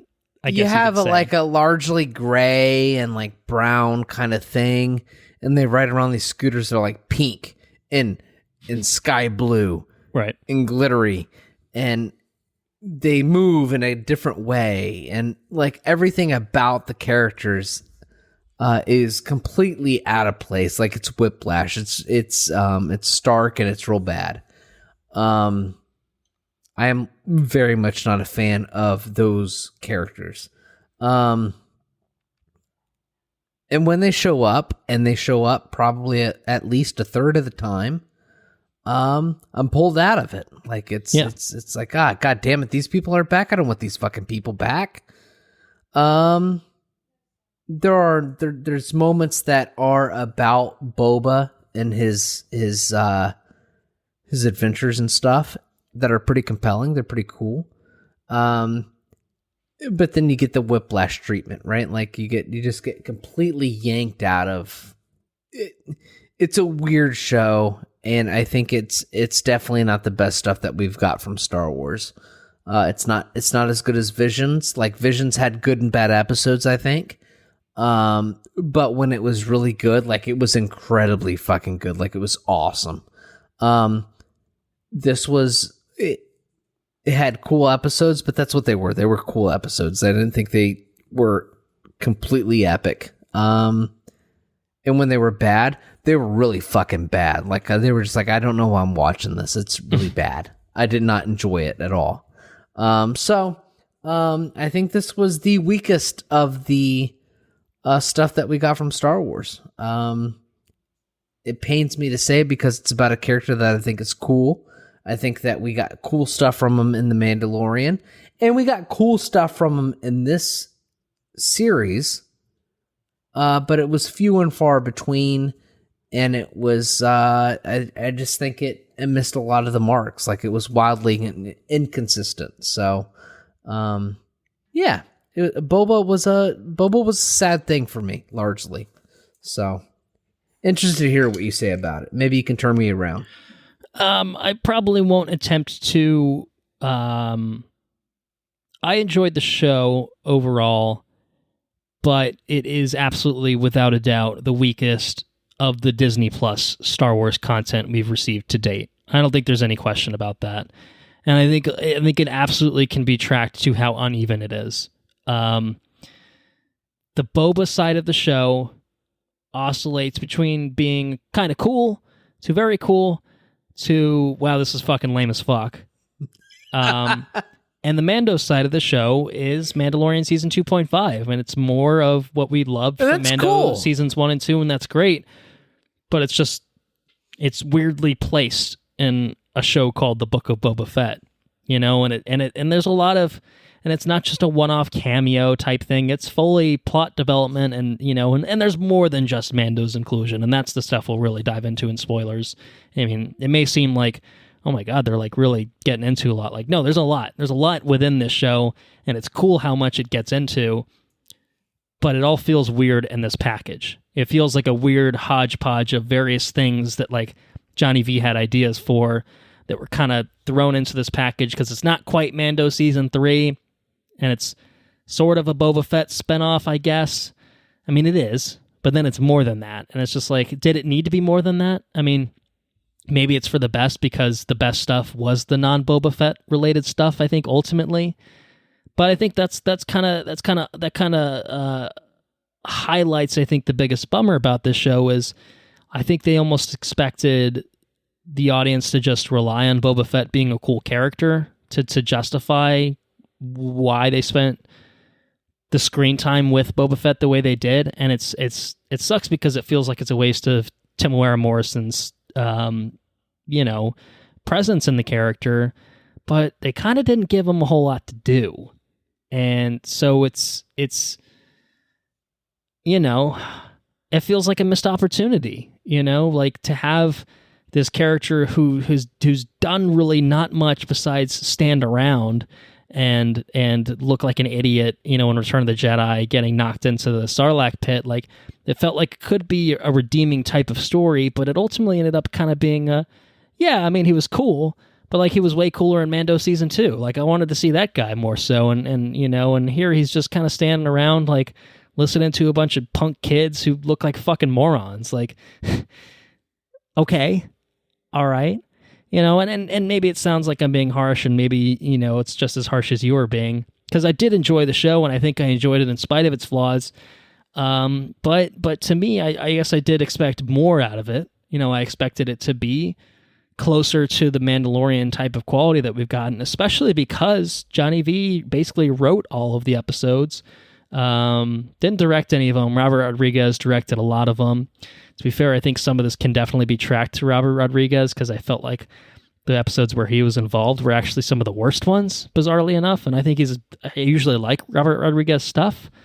So that was odd for me. But it kind of just didn't live up to what I think it could have been. It feels like a bit of wasted potential, a bit of missed potential. And I think I don't regret watching it. I'm still excited for Mando Season 3. I think it sets the stage in a nice way for it, and hell, I'm down to see more Boba Fett. I just think that it needed a better starting point, almost, of what they wanted to do with that character. So I think the production values are there. I think the acting is good. I think the Star Wars lore aspects of it are cool. And they're fun. Is awesome. The score is awesome. Like technically speaking, it's got all the points, in its column, and in favor of it. But it just, it didn't quite totally stick the landing in the way that I think certainly anyone really wanted it to. And I don't think we really had any indication to think that they wouldn't be able to stick the landing, because it just feels like, all right, well, you did 2 badass seasons of The Mandalorian. It's the same people involved. What's going to go wrong here? You know what I mean? It's yeah. You kind of have to wonder, like, you know, if it feels like it's something that changed hands and went into a different, you know, it doesn't feel like the same writer as The Mandalorian, which it is. So it feels weird. It's like, all right, you know, is it a George Lucas prequel situation, or they just roll with the first drafts on all these and call it a day? I don't know. I don't know exactly what happened, you know, but I think at least to differentiate it from the prequels, it's not even so much, like, prequels had great ideas and poor execution. I think this had mediocre ideas at best and probably fine execution on all of it. I mean, I don't know that the execution was necessarily bad on most of it. You know, having a street gang in Tatooine's not the worst idea, but having them look like that and ride on those scooters and act that way, like, yeah, it's pretty fucking lame, man. Like, you know, it doesn't work.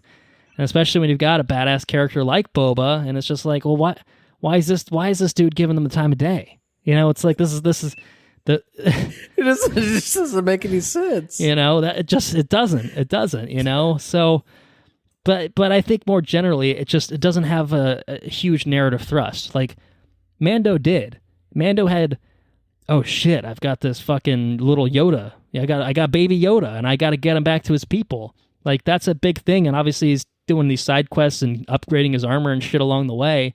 Boba's like, I'm going to take over Jabba's territory. And like, that could work. That could be cool. It's mostly just him standing around saying, "Give me money." You know, like that's kind of it. It's kind of it. You know, it felt like they didn't know exactly how to tell that story.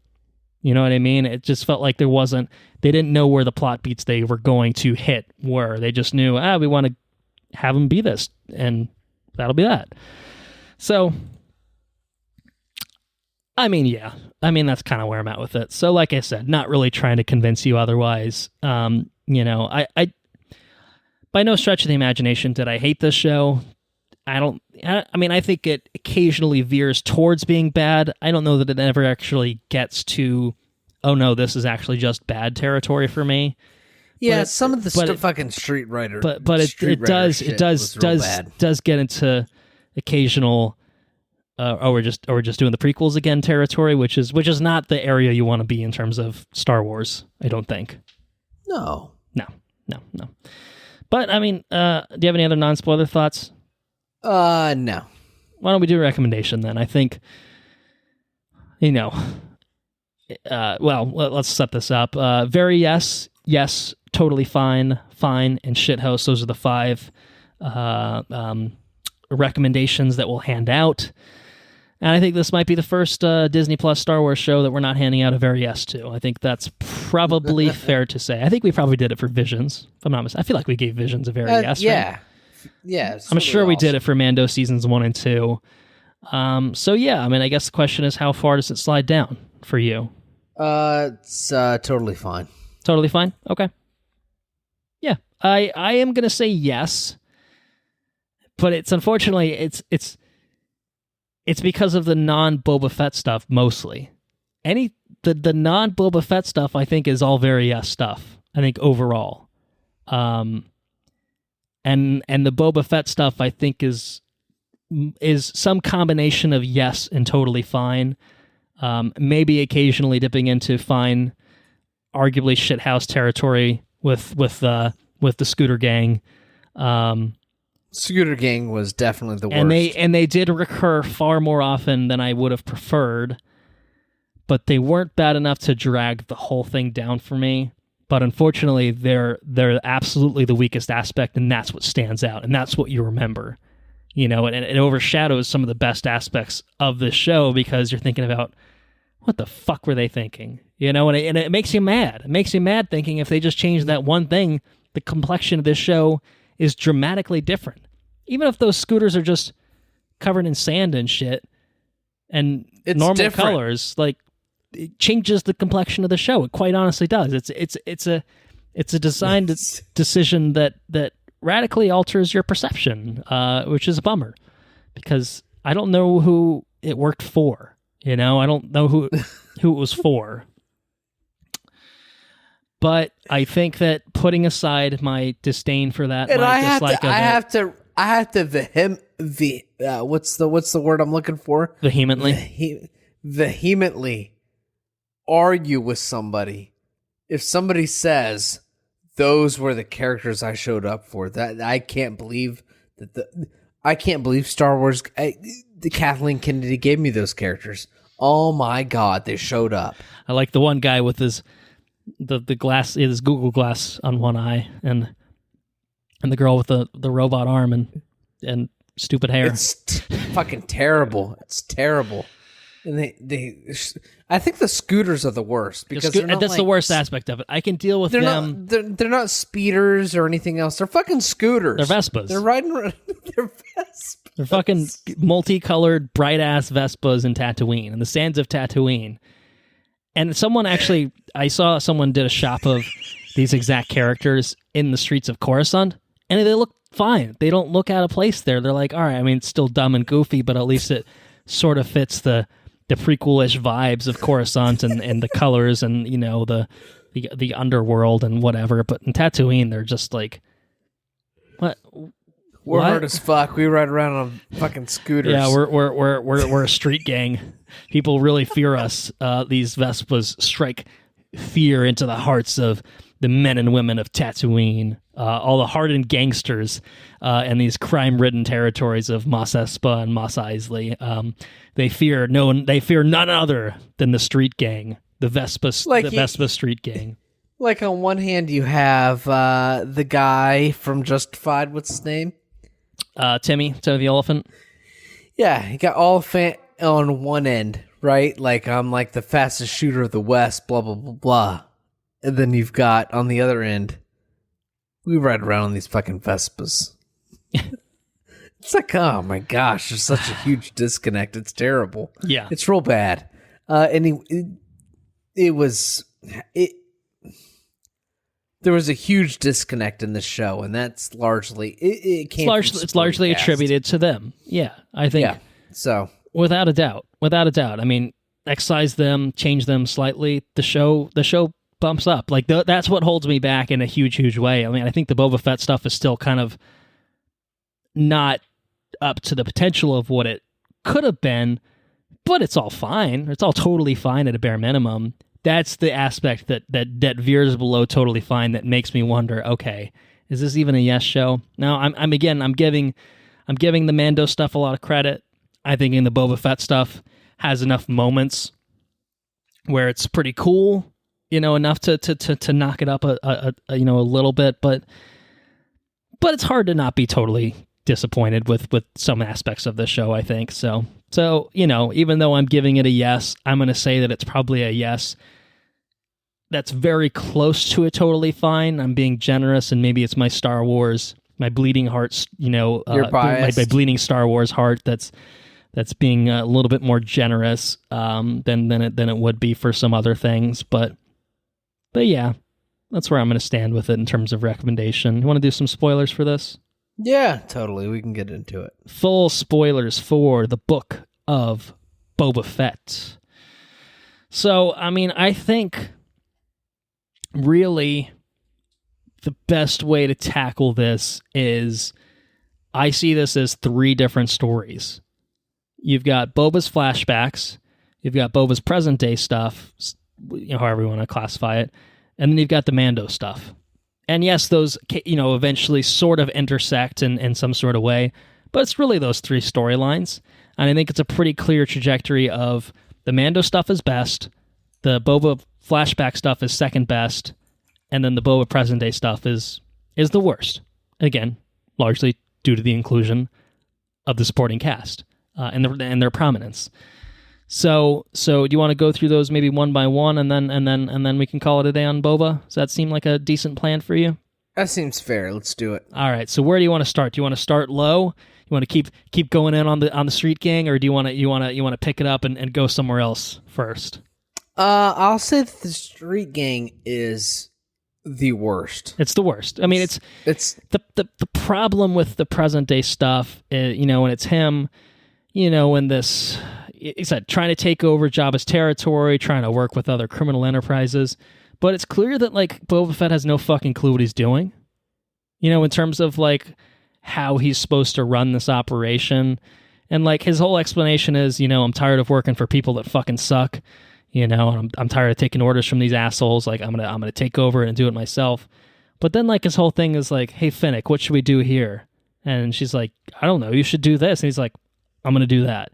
It's just never, Boba himself doesn't seem to have a lot of agency and have any sort of drive or will in terms of, like, I have a vision for this fucking city. Like, like someone you just mentioned, Cobb Vanth, Timothy Olyphant's character is just like, I'm the goddamn sheriff of these parts now. I'm the lawman, like, Spice doesn't come through here. I'm just playing Justified here, but I love it. It's great. Like he's like, I'm taking over this town. I'm setting it apart from all the crime-ridden areas of Tatooine. Whereas Boba's just like, I don't know, pay your tribute to me, and we'll be good. Like, I'm Boba Fett, but I'm taking over Jabba's territory, and I'm doing it because I want to. I don't really know why he's doing it. I don't really have an idea of why he's doing what he's doing. To me, that they didn't sell that premise for me. They went around they tried to present the like, Boba Fett was changed by his experience with the Tuskens. With the Tuskens. Right. Now he was a changed man. He's a hardened mercenary once upon a time. Now he's on the side of good, for the most part. He'll get his hands dirty if he needs to, but he's changed. Yeah, it's like a redemption story, but it's like, well, where's this really coming from? And, like, why? And I don't think they really drove deep enough into why we should care about this. And that's this just aspect it. of Like, him. you don't end up, because he wasn't even like that in Mando, season 2. He was, I want my armor, like that. He was just kicking ass. He just had a code and he stuck to it, and that's okay. Like, his code in this one was like, they killed the people that I was with, and now my code dictates that I have to avenge them, and that's cool. But then, like, how do you perpetuate? Like, how do you keep going, right? And it just doesn't leave you with a whole lot to grasp for. Like, he seems like a hollow character. There's just, I mean, he's a character who admittedly has very little depth to begin with. He was not a deep character at any point in any iteration that we've ever seen him in. And so it tries, I don't think we saw enough of him being, hardened badass for this sort of change to mean anything. Like, as it is presented, it just kind of seems like he's ineffective. You know what I mean? Like, he's not very good at what he's doing. And that could be interesting for someone who we saw who was this badass, and he's really struggling with, like, I just want to kill everyone, and, like, that's what I'm trying to do. But it's not that. It's just, I don't know. I'm just taking over this shit because I feel like it. It just, I don't know. It's just a weird sidestep for the character, and it's like, are they afraid to have a series about someone who's bad? Like, is it that he has to be a good guy? I mean, it's not even that. I don't even mind that he's being good or at least benevolent in his motivations. It just doesn't make a whole lot of sense, and it doesn't build anything. I think that's my single probably biggest criticism of, especially my single biggest besides the Street Gang, I'll say. The single biggest besides the Street Gang criticism I have of especially the taking over Tatooine storyline is that it's so goddamn slow. The pacing is just glacial. It's like nothing happens. It's just him walking around town with his helmet, in his hands, being like, what's going on here? He walks around with it under... Hey. He's just walking around, like, looking at things and like, hey, head nod, how you doing? Oh, shit, an assassin's coming after me. I guess I gotta defend myself. I guess I'll go back into town tomorrow night and be like, man, can't believe these assassins attacked me. What's up with that, the mayor? And the mayor's like, I don't know. He's like, well, all right, I'll see ya. It's it's a lot of that. It's a lot of nothing happening, and it's just like there's no momentum to any of it. There's no anything, and it's just like, the water's being stolen by the street gang, and and it's like, all right, well, you're charging too much for your water. it didn't work. It just felt like aimless meandering of nothing happening, and it sort of builds to this confrontation with the Pikes who are importing spice, and it's just like, all right, I don't want any of that shit or whatever. But even that felt like there was very little stakes to any of it. Do you agree with that? It just felt like 100%. The stakes of like what the show was ultimately about, its ultimate payoff, didn't really matter. Now, I mean, look, I'm not gonna lie. Seeing Danny Trejo as a fucking Rancor, keeper was awesome. Fucking Machete's a goddamn Rancor keeper. We saw a Rancor rampage great. Around fucking Mos Espa or wherever. That was cool, right? That was awesome. Like that was super cool. I enjoyed the fuck out the of all of that. The super big destroyer droids. They were cool. Yeah, fucking goddamn fucking super destroyers. Droidicas. Super droidicas. Where are those droidicas? I'm not gonna lie, all of that was awesome. Like I totally enjoyed the spectacle of all of that, but it did kind of feel like it was hollow. Like the show was hollow. What's this all for? What does it all mean? Who cares? Like even Boba and Mando teaming up, and that's cool, and they're flying around on their jetpacks and shit. And he's shooting rockets out of his fucking kneecaps. He's shooting rockets out of his kneecaps. He's shooting his jetpack thing, like his jetpack missile. Like that's all cool. of that's very cool, but I didn't care about. So this is the perfect example of all the time. Every time in this podcast, I always say, just give me some cool shit. Yeah. Like, I just want some cool shit. But sometimes you need a little bit more than just the cool shit. Sometimes cool shit's just not enough. And this is the case where cool shit was not enough. Like, I needed more than rockets coming out of kneecaps. Yeah. I need a little bit more characterization because I got nothing. I got fucking people riding around on Vespas acting hard, and they're not hard. They're just so fucking lame. That dude doing the fucking spin in the finale, like just the most ridiculous shit. You stop it, dude. This particularly though, this is what holds this show back in just a major way. Is even where it's not the active dumb shit stuff with the street gang, and what I'll say about the street gang stuff, particularly that I thought was the worst of their inclusion, was the chase. There was a chase scene with the land speeder. It's the fucking worst. It was so slow. Everything was moving at about 5 miles an hour, and I couldn't tell if it was intended to be funny, but I don't think it was. So it was just like the most awkward, slow-moving fucking chase scene I've ever seen in my life, and it's like, what is this? Like, that was the lowest point of the show. I mean, because it's them trying to be badass, but of course they all look fucking stupid lame. They all look so fucking lame riding around at 5 miles an hour in their stupid looking colorful Vespas, riding around Tatooine where they're, completely incongruous with everything in their surroundings. And it's just for nothing. So they can capture this idiot guy who works for the mayor and is just like, well, is what I say about all of that. But that being the lowest point of the show, even when it was cool, there just was no occasion, there was no opportunity, there was no reason to really, really care about the end result of any of it. And that's what holds the show back, I think, overall, is lots of moments of dumb shit, but also even when it's cool, it is hollow. Yes, it's hollow, and it's just, it could have really, really been something had we had the reason to care. And I think what sucks, in a way, is I think the other two stories of this show gave me reasons to care about things, and they had a lot more impact as a result.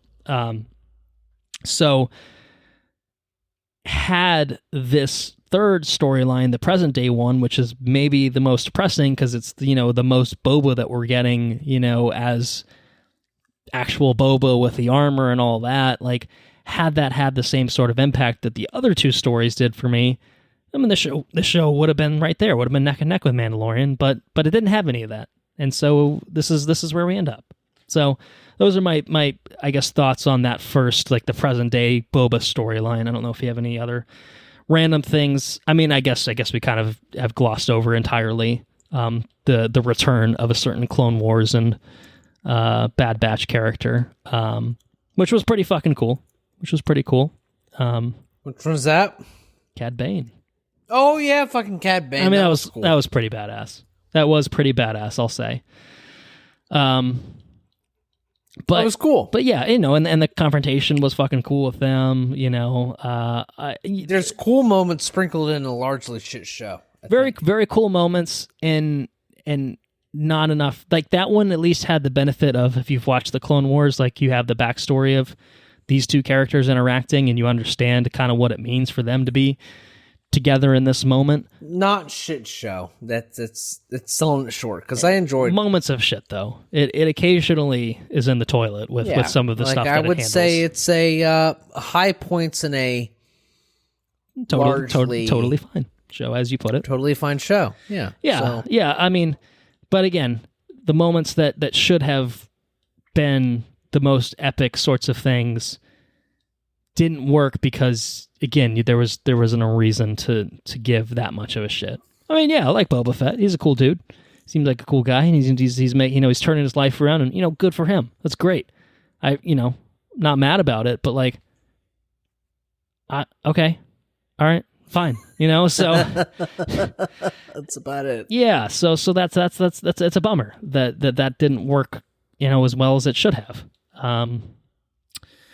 But what did work in my assessment, I thought that the backstory stuff was pretty cool. I thought seeing the moment of him coming out of the goddamn Sarlacc pit, that was cool. Just as Patton Oswalt foretold in his 8-minute monologue for Parks and Rec. I don't know if you ever saw that, but basically he's doing a filibuster, I think, at like a city council meeting or something like that. And there's like a full like super long where it was just Patton Oswalt doing it off the cuff, making his storyline about Star Wars Episode 7, which involved Boba coming out of the Sarlacc, and then it eventually turned into Thanos coming into the Star Wars galaxy. It's very good. You should check it out. But basically the moment that sounds really good. It's very good, but his description of and Boba Fett's hand comes out of the sand as, it's very good, and it kind of hits on that exact moment. But like Boba coming out,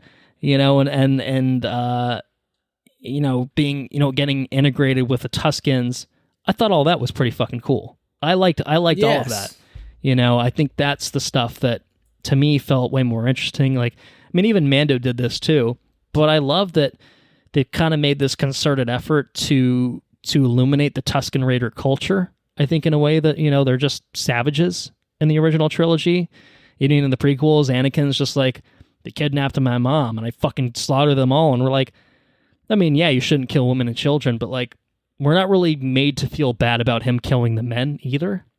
You know what I mean? Like, it's the fact that he killed the women and the children that makes it bad, not the fact that he killed everyone. So it kind of shines a light on them in a way I think which is pretty interesting. And obviously it gives Boba some tools to beat stormtroopers up with sticks and shit. But I liked all that. of that. Then they got killed. That was a little bit of a bummer. It was kind of it was a bit sudden. But I did enjoy, I guess, that aspect of it at the very least. But yeah, it kind of came and went, and then it got subsumed by the not so good, or at least the less enjoyable aspects of the show, so to speak. Within those first 4 episodes, it's, I think even episode 2 is like really, really flashback centric, and then by episode 3, it's just like, yeah, and then we're done with that storyline. So it's, a little disappointing, I think, overall. But yeah, he forgot about this. He did go back once he got Slave 1 back, which apparently is not allowed to be called Slave 1 for some reason.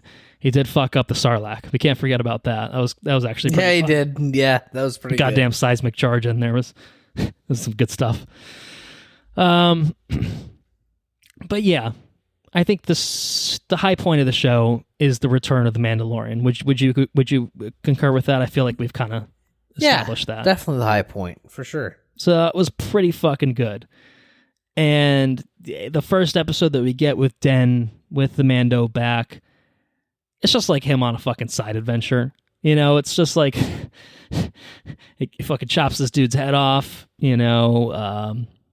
comes back, claims a bounty, has the Darksaber, is trying to figure out how to use it. You know, he runs into some characters from the Mando. It's just like a totally different it just turns into a totally different show. And a totally better show called The Mandalorian. But it's just so weird. It was jarring. It was like, I guess I figured you'd have, an introduction setting up the Mando, and then he gets tied into the rest of the show. But it's like a full episode and a half before anything really happens relating to the plot of Boba Fett. And really, it's a bunch of side story that's way more relevant to the Mando seasons 1 and 2. And the Mando's involvement in this show can effectively be boiled down to hired gun, right? You know what I mean? Yeah. It's just like, all right, fellow guy with Mando armor, I'll help you out. Sure. I got nothing better to do with my life. And like, that's not a bad thing.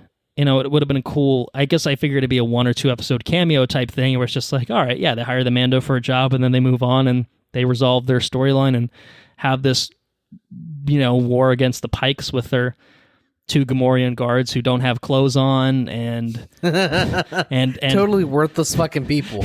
But for some reason they lived through everything. No, they didn't live through everything though. They got knocked off the cliff. Don't forget about that. Yeah, they got fucking kicked off, didn't they? That's true. Black Chrysanthemum, the fucking Wookiee, apparently from the Star Wars comics, which it's pretty cool. But like, all right, whatever. I don't know. I don't know. The Mando stuff was great, though. It's the whole thing. The Mando stuff was great. Why don't we just have a side conversation about the Mando stuff? Because the Mando stuff was fucking cool. Particularly, I think there's 2 really, really big things to think about with, maybe 3 things to think about with Mando. First one is new starship. What'd you think about that? Impractical, but incredibly awesome. It was pretty fucking cool. I'm glad that they just stuck where the Astro mech slot is. It's just a Grogu dome, basically. Yes, great stuff. Grogu gum. Excellent stuff. Grogu's tapping of the ball at the end single-handedly redeemed any of the bad aspects of the show and made it worth the entire adventure. Doesn't mean that all that stuff is magically good. It just means I'm glad that I invested the time in this show. I don't regret any of my life at this point because what an incredible moment that was. So that was fun. That's cool. How about Den's journey to some planet where he hangs out with R2, Ahsoka, and from afar he watches Jedi Master Luke Skywalker back in action, teaching Grogu. What'd you think about that? Which is fully, again, just 20 to 30 minutes of a Boba Fett show for some reason. But hey, putting that aside, what'd you think about it? I thought it was great. And how do we feel about Luke's appearance this time? I thought he looked a little bit better for a little bit. But not all the time. Does that make sense? Is that? I think he looked better. It's when he talks. I think it still has. It's when he talks. It's a little off, but I thought it was significantly improved over Mando season 2. I think they used more deepfake technology, whereas I think they tried to use like face replacement. Well, I guess it's sort of the same thing. I think they tried to do a lot more CG stuff. CG face replacement before. Here, it's more. Let's literally take young Mark Hamill's face and map it on, using old footage and map it on. I think it looked a lot better. Yeah. I think the problem is you can tell it's not a real person when he opens his mouth, when he talks. The voice itself I thought was fine. But, the technology, it's better. I don't think it's 100% yet, not for these sorts of extended sequences, the way that they're doing them now. But they're getting pretty good at it. They're getting much better at it. They're getting better. So yeah, for sure. I wasn't pulled out of the show too much with it, and part of it obviously I think comes back to, well, we know what Mark Hamill looks like. We know that he does not look like this anymore, certainly. So there's always that part of your brain that's just me like, I know that this is fake. That's not right. Therefore my brain is telling me something's wrong here. But Ahsoka's cameo was fun. Looking forward to her show. Obviously, we talked about it a little bit earlier. It's all cool stuff. We saw a little flashback of Grogu, on the Jedi Temple with fucking clone troopers, plowing down, Jedi around him. And it's all good stuff. It's all really cool. I'm excited for that. Grogu makes a big decision to take the fucking goddamn Beskar chainmail, which is badass as shit, over Yoda's lightsaber, which Luke has. All right, these seem like pretty big fucking plot developments to happen in a not Mandalorian show. I saw a thing that said that only Sith deal in absolutions. yeah. Fucking Luke Skywalker. Well, why are you being such a dick? If nothing else, I think that this helps establish why Luke goes down the path that he does, a la Last Jedi, where he's just like, I tried all this shit, and all it got me was fucking little green guy running away to go be with his Mando daddy. It got my, my sister and best friend's child to fucking burn down my goddamn Jedi temple and kill everyone involved. Fuck this shit. The Jedi suck. I'm done with them. I'm done with their bullshit. That's true. This kind of feeds into that, where it's just like, you don't know shit, Luke. You don't fucking know shit, dude. You ain't shit. You think you know everything about the Jedi because Yoda trained you for a minute on Dagobah. You don't know shit. So yeah, maybe you redeemed your dad, and that's good and stuff, and you vanquished the Emperor, at least until they decided to resurrect him in the Rise of Skywalker. It's fine. I think it feeds into the arrogance of a Luke Skywalker who is so up his own ass that he doesn't realize, that the reason the Jedi Order collapsed is exactly for these sorts of reasons of being short-sighted and not recognizing, when enough is enough. That sort of thing. So I don't mind that so much. But Luke he's a bit of a prick. I did wonder if I was surprised that it really was the ultimatum as presented, to the point where he ships him off in a goddamn X-Wing with R2 and says, all right, find your way home, your own way home, bucko. Peace, dipshit. Yeah. I got a Jedi temple to run, and I don't need your bitch ass, so... He can't even see out the dome correctly. He's got to sit on a fucking this stool. This is a fucking toddler, man. It's like just putting a 2-year-old on a commercial airliner without any supervision. He's a total dick. He's a total dick.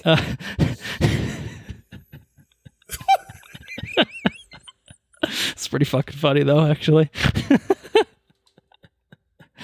And then you see him in the later movies. Yeah, Luke's a fucking dick. He just doesn't. Yeah.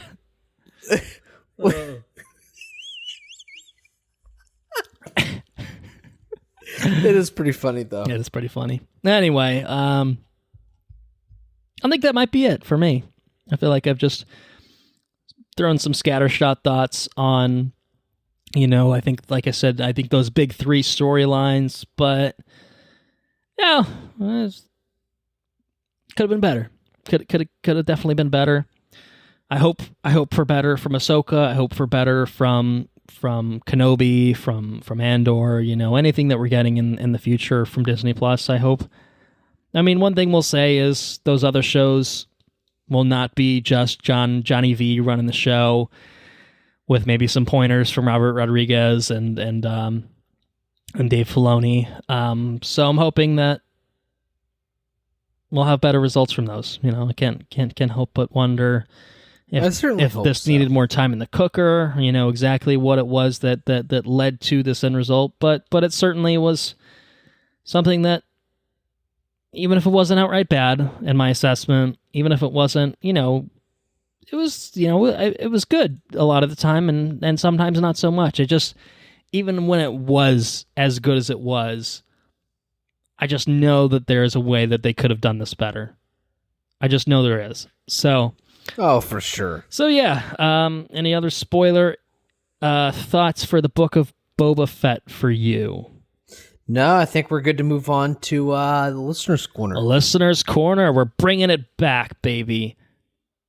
So, only a couple entries for the Listener's Corner, but as you may guess, they're from one Bruce Brown, our regular contributor to the Listener's Corner, who says Yellowstone. He's watching some Yellowstone over on Paramount Plus. Says season 1 was good. Season 2 is freaking awesome stuff. Put it on your list. So I think we talked about it. I don't know if it was on air or not, but I feel we've been talking about it a lot. I feel like it's come up here and there. So Sheridan show. It is a Taylor Sheridan show. So that alone is probably a reason for us to watch it. But yeah, there's a glowing recommendation of it there for you. And the other thing is a film that I think I mentioned at least once when we were talking about Oscar nominations, because it's a film nominated for Best Picture. He writes in about CODA, says it's a truly excellent movie, a must-watch, really good. It's on Apple TV Plus, and we both thought it was stellar. We both, referring to my mom as well. So we've got a parental recommendation of CODA. I think I'm actually going to watch that pretty soon, possibly this weekend. I'm looking forward to it. It's supposed to be pretty good. So yeah, that's a little edition of the Listener's Corner for you. Just a couple entries. But if you want to be on a future edition of the Listener's Corner, send your thoughts our way. watchreviewrepeat@gmail.com. Tell us any movies you've watched recently. Tell us about any TV shows you've watched recently. And we'll talk about it on a future episode. So let's go to the part of the show where I ask Andrew what he's been up to lately. What's going on? I've been up to a lot of manual, a lot of God, I can't talk. A lot of manual labor. All right. Been working in the man cave, trying to renovate that shit, get it to be a cool place versus a grungy, dirty place. So what's the status? Episode 199 status of the man cave. How's it looking in there? We have ripped up all carpet. We have bought vinyl flooring to put in there. Okay.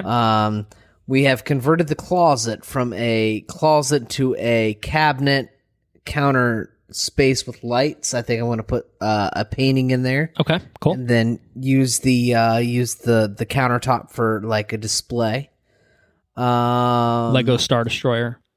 Super Star Destroyer. Something cool, you know. Something Maori Boba Fett helmet. We've also changed computers. So I've purchased a monitor and it got delayed by like fucking 3 weeks after I ordered it. Yeah, because those sons of bitches. But I have a Mac Mini now, which I've been recording the past 3 episodes on. And it seems to be working really well. Everything just seems to work.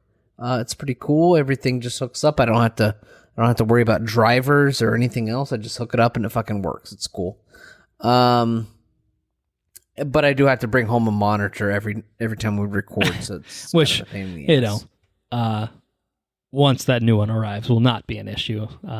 It will not be an issue. And it should have arrived by now. Those sons of bitches, like I said. But the man cave is coming along. Yeah. We've painted it. It went from new green paint on to the walls. gray. Yeah. So it's an improvement. Yeah. You needed a fresh coat of paint in there. You did. Changed to the ceiling fan, which is cool.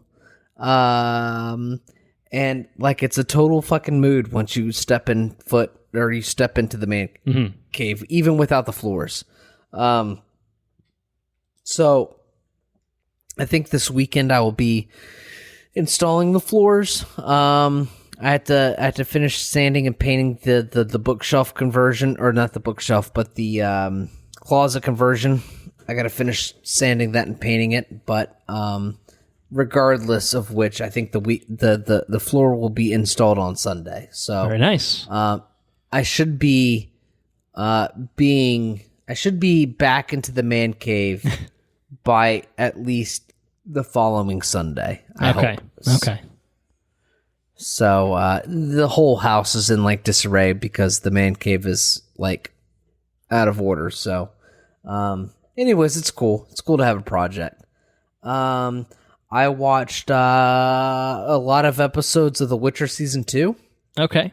Not quite finished with it, but not quite finished with it. Okay. I think that it is I like the organization of the story better. It's not hopping around all over the place. Right? Exactly. Yeah. Okay. Yeah, that would definitely help. And so I think it's like more of what you wanted from season 1 in chronological order. Like it's easier to know what's going on in the story. So I think it's better than season 1. I've enjoyed it so far. I'm not going to tell you that I followed everything to a T because I kind of forgot what happened in season 1. But I will say that I really truthfully feel that if I followed it from the story beats of season 1 into season 2, I think I'd have a better experience. And I like the way they're telling the story better. So I'm all about season 2 of The Witcher. Okay. Also been watching a show called Euphoria. I think you had seen the pilot as of the last time we recorded. So we're like 3 or 4 episodes in. Shit's pretty crazy. It's all about sex. It's all about drugs. Sex, drugs, and rock and roll, but not so much the rock and roll, mostly just sex and drugs. Yeah. And like minors partaking in those things. Right, yeah. Or the majority of them being minors, and it makes you kind of feel kind of awkward a little bit. But it's a good show. Like it's like if our lifestyles were slightly different, and we were in a different area of the country, like maybe this is what we would have been exposed to, and maybe it's what the kids get up to these days. I don't know. And that's a large part of it too, right? Like kids are exposed to the internet, and kids are exposed to this and that, and like the world that kids grow up in now is vastly different than the world that we grew up in. Like it's a different fucking world. So it's definitely a good show. Like I see why it gets the praise it gets. It's I gotcha. Very interesting. It sets the hooks in you. And Zendaya is awesome. Supporting cast is awesome. Like it's tour de force. It really is. I'm 110% in, and I'm like 5 episodes in, I think. So, good show. And besides that, I don't think I've really been into anything else. I don't think so. Looks like you've been into a lot, though. I have. I've been keeping a running tally of things that I've been doing. Movies, TV shows, video games, you name it. So starting with movies, I did technically talk about it, well, I guess on this episode earlier, but also sort of on our Year in Review episodes. One of them I talked about it. Don't Look Up. I just figured I'd throw another word out. And it's on Netflix. It's the latest Adam McKay film. And I didn't really care for it. I'm not really sure why it's nominated for Best Picture. It's not like it got amazing reviews. I'm not crazy out there in my stance on it. It's very overwrought. It's very overdone. It's a very in-your-face kind of film to its detriment about, people not listening to scientists, and, it's sort of a message about climate change, and, if we don't act soon enough, then it'll be too late. But it's so fucking ham-fisted and heavy-handed about it that it loses any sort of impact that would have otherwise, and everyone is just so over the top in it, like Leo, Jennifer Lawrence, Meryl Streep actually particularly, Jonah Hill. It's a great cast that's completely wasted on a script that insults the audience's intelligence, even for the people that are I don't know who it's for. It's you're super liberal, blah, blah, blah, and you really care about all these sorts of issues and you totally understand. Then it just feels like a fuck you because look at how shitty the world is and how no one cares and we're all going to die. And then, if you're on the other side of the spectrum, then it's either just going to go over your head or it's, just the same kind of, it's like fueling the flames of just being like, oh, well, they're the intolerant left, blah, blah, blah, so it just feels misguided, the whole thing from the get-go. Do not recommend. Don't Look Up. It just ain't it. Some older films that I've watched. That's the only new film that I've watched. Plan to watch CODA, like I talked about, so maybe I'll talk about that in the near future. But some other selections that Anna and I have watched recently. We watched a film called Marie Antoinette, which stars Kirsten Dunst as Marie Antoinette. A very fun film. It's an anachronistic kind of take on Marie Antoinette's life, becoming, at the time, the Queen of France, it's got like modern pop songs and stuff in it, and like a period piece type thing. So it's kind of sounds kind of weird. It's a weird dichotomy, but it makes what I think could occasionally feel boring more interesting. And so I really liked that aspect of it. Kirsten Dunst is very good in it. And she's pretty young. I think this is like maybe post Spider-Man, but thereabouts. But it's interesting, interesting life an interesting look at the life of royalty before the French Revolution, and before the bad things that particularly befall Marie Antoinette later in her life. But yeah, I enjoyed it. It's stylish. Costume designs are great. Good performances, and it's a very fun film, very fun thing. Unlike Don't Look Up, it's very fun. Another fun film is Logan Lucky. I forget exactly what it was. I think Anna was like, I want to watch something that's like Knives Out. And I was just like, well, I mean, here's a film where Daniel Craig does a Southern accent as well. When he's kind of goofy a little bit. And so at the end of it, she's like, that's exactly what I wanted. Thank you. So I succeeded in my pick. We both enjoyed it. It's probably the third or fourth time I've seen it. Great cast. It's a good movie. Yeah. Adam Driver, Channing Tatum, Riley Keough, in addition to Daniel Craig. And I don't think I realized it, but Jack Quaid, who plays Huey in The Boys, is one of like Daniel Craig's like dopey brothers. So it's very funny. Oh, okay. But yeah, good little heist, Ocean's 7-Eleven, as they kind of sort of dub it within the film itself. It's fun. It's a Steven Soderbergh flick, and it's stylish. It's a good, fun little heist film that keeps you guessing here and there. But by the time it kind of wraps it all up, it's it leaves you feeling pretty satisfied. We also watched one of Anna's favorite films of all time, Anastasia. The cartoon, the classic animated film. Yes. That's a good one. It's just a good one. I think it's the second time I've seen it. I probably talked about it last January or so, because it's like her routine to watch it usually every January. Occasionally it turns into February and sometimes into March, but February in this instance. Yeah, it's really good. It's about it's fictional, you know what I mean? But it's basically what if, the daughter of Tsar Nicholas, Anastasia, survived the Russian Revolution and was reunited with the remainder of her family, kind of thing, because everyone else has been killed as a result of that revolution, and it's got Rasputin in it, and he's what got if it magic never happened? and shit. Would we have like the Russian invasion of Ukraine today? Probably not. No. No, I mean, absolutely. You could trace Putin very much back to the Russian Revolution and the subsequent leaders that took over the country. Lenin, Stalin, anyone in the Russian history. I think it's a pretty direct link from leader to leader to leader in terms of leadership style, except maybe a Gorbachev or someone like that is kind of a weird sidestep for a bit. But yeah, I mean, it's good. It's a really good film. Good music in it. The animation's very cool. It's kind of a mixture of 2D and 3D animation techniques blended together. And I really enjoyed it. It's a fun what if kind of story. It's fun watching it with her. It's fun watching her enjoy it and sing along with it. I enjoy that aspect of it. So, TV side of things, we finished Schitt's Creek season 2 of, I believe, 5 or 6.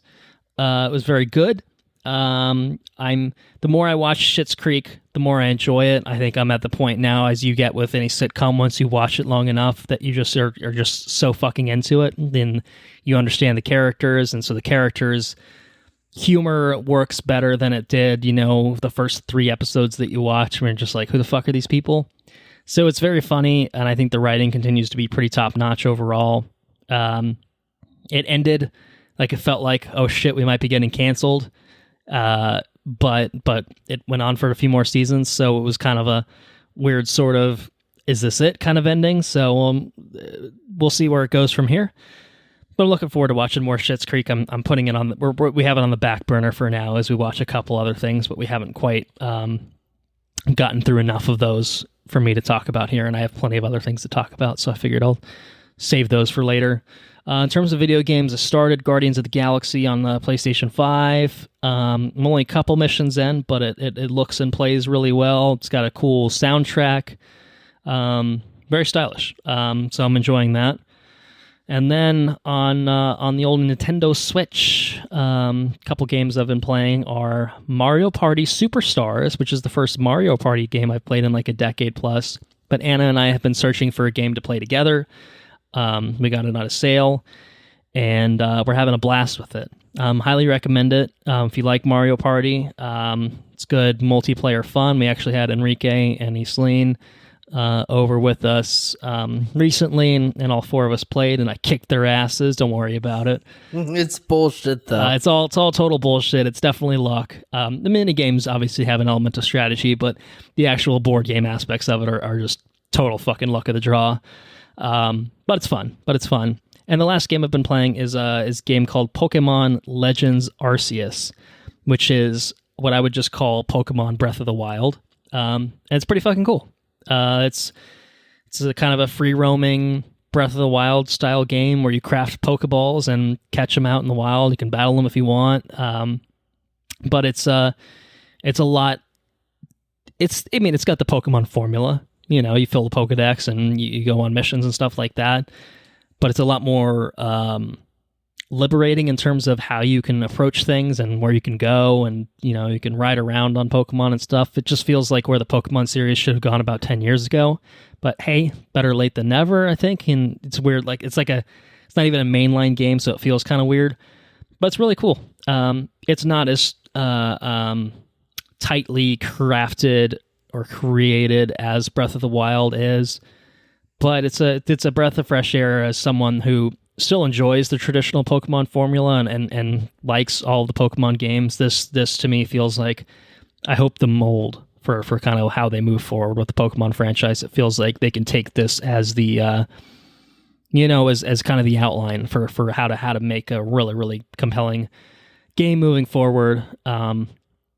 So yeah, I do recommend that. So that's what's going on in my corner.